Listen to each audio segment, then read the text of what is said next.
Germany में labour class के लिए बहुत कम ऑप्शन है। वह पढ़े लिखे व्यक्तियों की जगह है, अनपढ़ की नहीं है, ये तो आप बिल्कुल मान लें। नमस्कार, मेरा नाम पवन काकोरिया और आप देख रहे हैं थिंक ऑफ काकोरिया।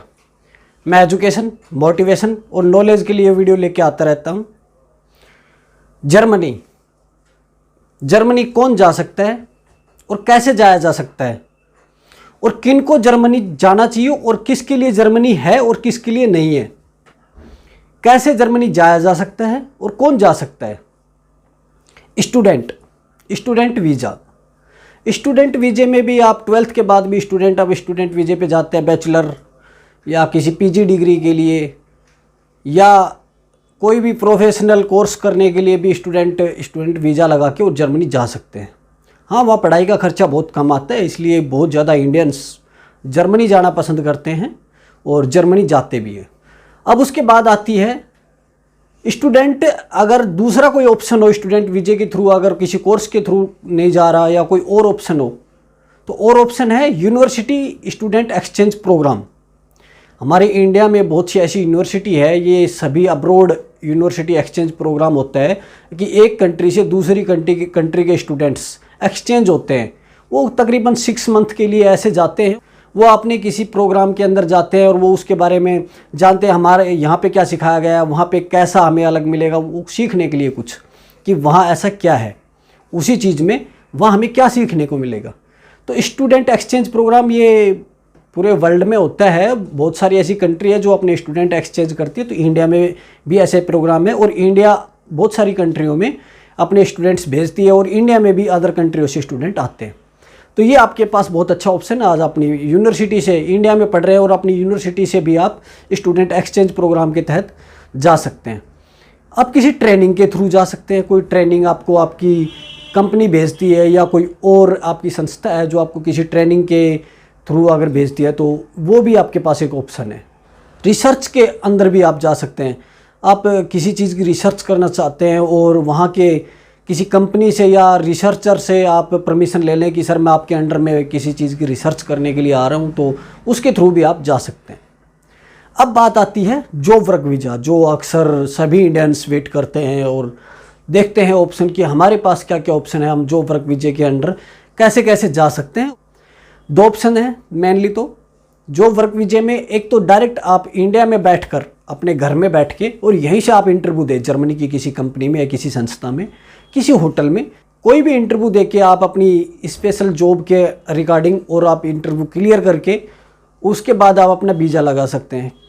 वहाँ से आपको जॉब मिल गई, जॉब मिलने के बाद अपना वीज़ा अप्लाई करेगी, सर हमें जर्मनी में जॉब मिली है और ये हमारा जॉब लेटर है, वो आप लगाएं, उसके साथ आपका जल्दी वीज़ा लग जाएगा और आप जॉब वर्क वीज़े के अंडर जर्मनी में जा सकते हैं। जॉब वर्क वीज़ा में दूसरा ऑप्शन है जॉब सीकर वीज़ा।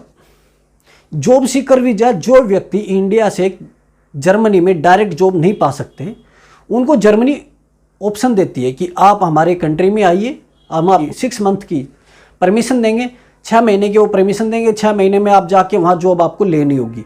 वो कैसे जाएंगे? जॉब सीकर वीज़ा यहाँ से डायरेक्ट लग जाएगा आपका, वहाँ की आप यहाँ से लगाएंगे, वहाँ की कंट्री आपको आने की परमिशन दे देगी, ठीक है आप आ सकते हो। उसके बाद आप अपना वीज़ा लगाइए और वीज़ा लगा के आप जाइए। उसमें आपका फ़ंड होना चाहिए तकरीबन 10 से 12 लाख के आसपास।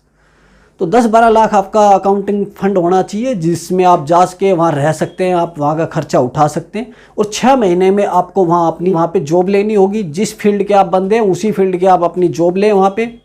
अब जॉब पाने के बाद आप वहाँ का अपना जो जॉब सीकर वीज़ा है उसको जॉब वर्क वीज़े में कन्वर्ट कराएं। जॉब वर्क वीज़े में कन्वर्ट कराने के बाद आप वहाँ आराम से रह सकते हैं। अगर आपको वहाँ जॉब नहीं मिलती है 6 महीने में, वापसी आपको अपनी कंट्री में आना होगा। जॉब सीकर वीज़ा में एक वेरी इंपॉर्टेंट चीज़ ये है कि जिस फील्ड के आप बंदे हो, जिस फील्ड का आप काम जानते हो, जिस फील्ड का आप काम कर रहे हो, उस फील्ड का आपको 5 साल का एक्सपीरियंस होना चाहिए। मान लो आप डॉक्टर हो, तो डॉक्टरी का आपको 5 साल का एक्सपीरियंस दिखाना होगा। आप अकाउंटेंट हो, 5 साल का एक्सपीरियंस दिखाओ। किसी कंपनी में अकाउंटेंट हो तो वहाँ से आप अपना एक्सपीरियंस लेटर लो। तो आप किसी भी फील्ड के बंदे हो, उसका 5 साल का आपको विद इन प्रूफ 5 साल का एक्सपीरियंस होना चाहिए। वो आपको दिखाना पड़ेगा, 10-12 लाख का फंड शो करना पड़ेगा, तभी आप जॉब सीकर वीज़ा पे जा सकते हैं। बिजनेस वीज़ा में बहुत ज़्यादा प्रॉब्लम्स है। एक तो आपको आपका प्लान दिखाना पड़ेगा जर्मनी की गवर्नमेंट को कि हम ये प्लान के थ्रू आना चाह रहे हैं, हमारा ये प्लान है। क्या वो प्लान आपका जर्मनी में वर्क करेगा? जर्मनी गवर्नमेंट देखेगी कि आपका ये प्लान हमारी जर्मनी को कैसे बूस्ट करेगा, हमारी इकोनॉमी को कैसे बढ़ाएगा।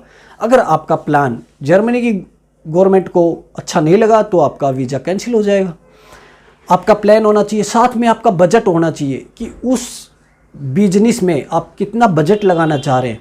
अगर वो बजट आपका सफिशिएंट है और आपका प्लान बिल्कुल विद इन प्रूफ सही है तो ही आप कोई कंपनी खड़ी करना चाह रहे हैं जर्मनी में। आप कितने बंदों को एम्प्लॉयमेंट दे सकते हैं, आप कैसा वहाँ पे प्लान लेके जा रहे हैं, ये सब बड़ी इंपॉर्टेंस है और आपको बहुत ज़्यादा बजट लगाना है। ये आपकी नॉर्मल पब्लिक की बात नहीं है, ये जो बिजनेसमैन है और जिसके पास बहुत पैसा है और वो जर्मनी जाना चाहता है, ये उनके लिए है business visa, self employment visa.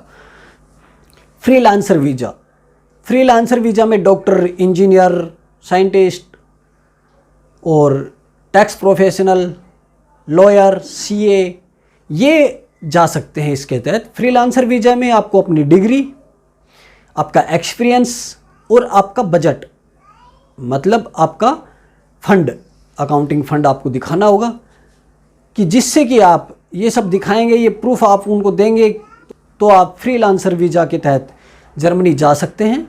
यह आपको यह प्रूव करना होगा कि आप जर्मनी जाके कैसे स्पॉन्सर कर सकते हैं। जय हिंद, जय भारत।